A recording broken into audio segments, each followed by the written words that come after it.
When most players think of weapons with mythic blueprints, the first thing that usually comes to mind is a weapon that is very strong, very easy to use, and very frustrating to fight against. So, when the XM4 was first released, the reception was, well, mixed, with the general consensus being that it is one of the weaker mythic weapons in recent times. It wasn't necessarily bad, in fact it's actually quite good, but having a mythic blueprint does bring an expectation that it will be on the overtuned side. The devs took note of this and as such buffed it.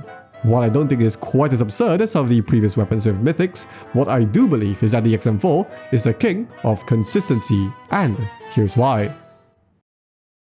The main strength of the XM4 is that it has a great blend of overall stats, which allow it to handle a wide variety of scenarios, much like its predecessors, the Type 19 and the Growl 556. In fact, it shares a lot of similar characteristics.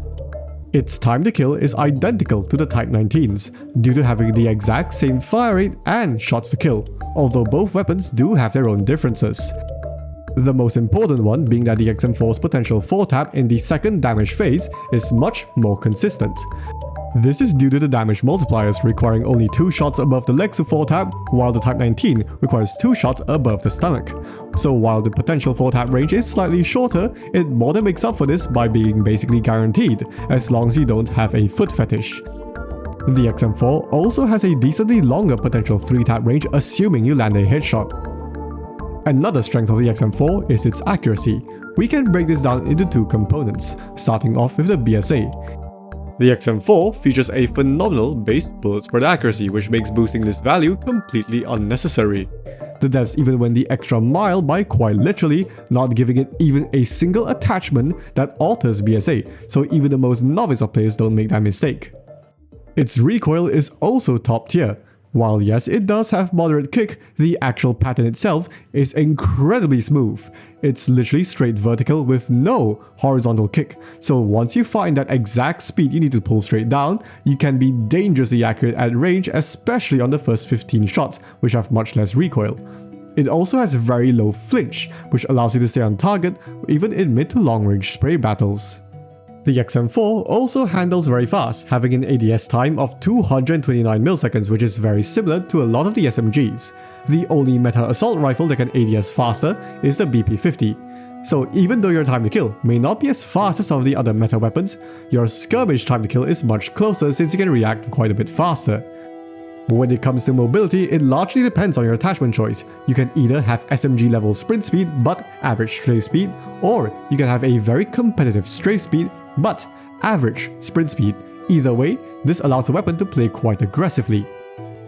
Interestingly, the XM4 does come with 2 extra mags in reserve compared to most weapons, so you will rarely run out of ammo and makes it one of the better options if you like playing for nukes.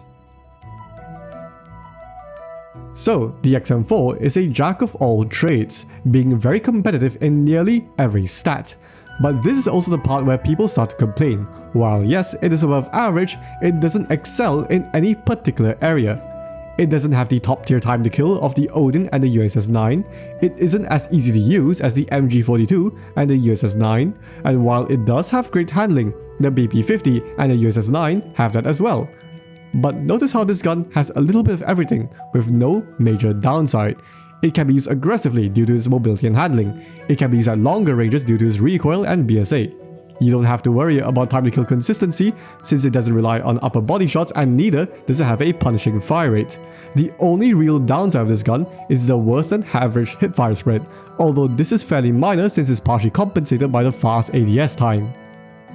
And with the upcoming rank system, which will indirectly nerf the USS-9 by banning the 41AE mag, which is the attachment that makes it so strong in the first place, the XM4 is easily one of the best options if you want a safe weapon that can handle any situation with relative ease and consistency.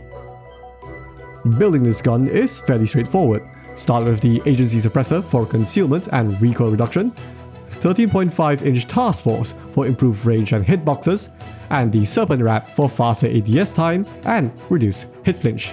Now these 3 attachments are non-negotiable, as taking any of these out will severely harm the weapon's performance. As for the last 2 attachments, there is a bit of variation.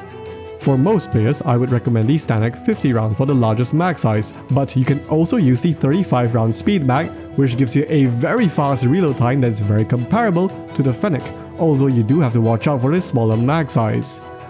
I don't recommend using the Salvo 45 round fast mag since that hurts our ADS time and completely removes one of the weapon's main advantages.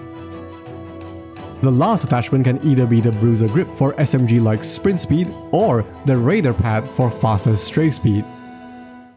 And that is the XM4 in a nutshell. When this weapon first came out, I didn't really give it much of a chance, but after a while of using it, I was genuinely impressed by the weapon's consistency, hence the title of this video, and it's quickly become one of my personal favorites, especially for me who isn't a fan of using blatantly overpowered weapons. But how about you guys? What are your thoughts on the weapon? Feel free to leave them in the comments below. I do intend on making more videos like this one in the near future, so if you do find the video helpful, please leave a like and subscribe so you don't miss it when it does come out.